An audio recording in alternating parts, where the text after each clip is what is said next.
Hi, this is Sean from Soundcraft, here with another installment of our UI series tutorials. Now we're on Chapter 6, where we're going to be discussing our Digitech amp modeling, our DBX automatic feedback suppression, and our Lexical Effects. So before we go into how to use these features, I thought it best if we talk about what they are and how they can help you mix.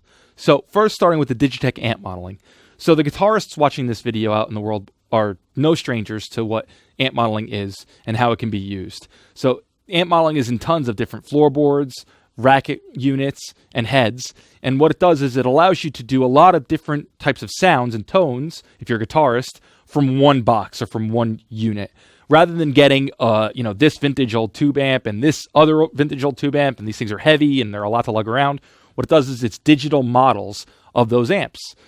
So you can have a closet full of guitar amps all at your fingertips or on the floorboard. In this case, since we're using a UI, it'll be at your fingertips. So this has a lot of potential benefits to you users out there. So if you're a guitarist that's doing, their own sound in their band, that's an obvious one, right? You don't have to bring out your guitar amp anymore. All you need to do is bring your guitar, bring your UI, plug into input 1 or input 2, and there you go. You have all your guitar amps right in your digital mixer. So that's the first time that there's ever been a digital mixer with amp modeling built directly into it. Now, for you front of house engineers out there, there's also massive benefit for you guys as well.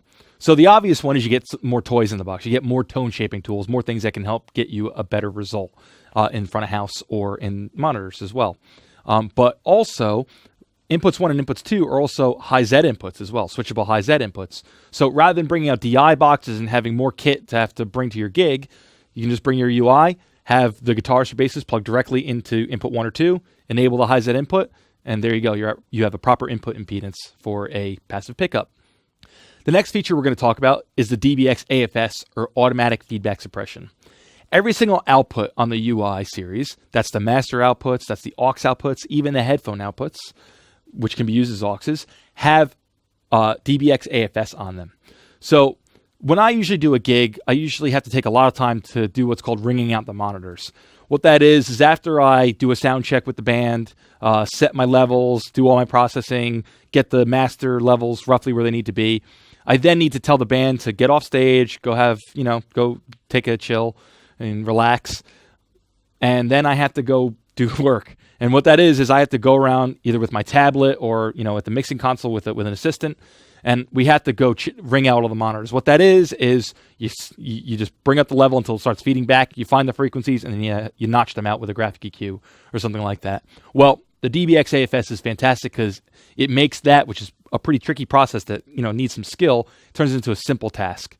So you have two different types of filters, which we'll get into when we go into it. You have fixed filters, which kind of is like ringing out monitors, but you don't have to find the frequencies yourself. The algorithm does it for you. And then you have the live mode, which responds in real time to the actual mix that you're making. So we'll go over those more, but it's a very powerful feature. And it's a feature that you find in a lot of DBX products, such as the Venue 360, the Drive Rack PA2, and the standalone AFS2 as well. So it's a lot of power in your UI series mixer. The last topic we're going to cover in this video is the Lexical Effects. So just like our SI series consoles, our VI series consoles, and our analog consoles, our UI mixers have Lexical Effects built directly into them. Now, a lot of mixers have built-in effects, but only Soundcraft consoles have real Lexical Effects in them. So that's studio-grade reverbs, delays, and modulations right at your fingertips, built right into the unit. So this is really great for, making a space with reverb, like putting all the drum sounds on a reverb bus. Also vocal reverbs, very important. It's also nice to put delays on it. This is really good for vocals as well, especially on choruses. It's good to ride a delay out on a chorus, for instance. And then you have chorus algorithms themselves. And choruses are really nice on a lot of different sources. I tend to like them on acoustic guitars. Sometimes they're really nice on a backing vocal or something as well. Very useful to have in your locker to use. So that's a brief overview of all of those features and how you can use them. Now let's get stuck in and start using.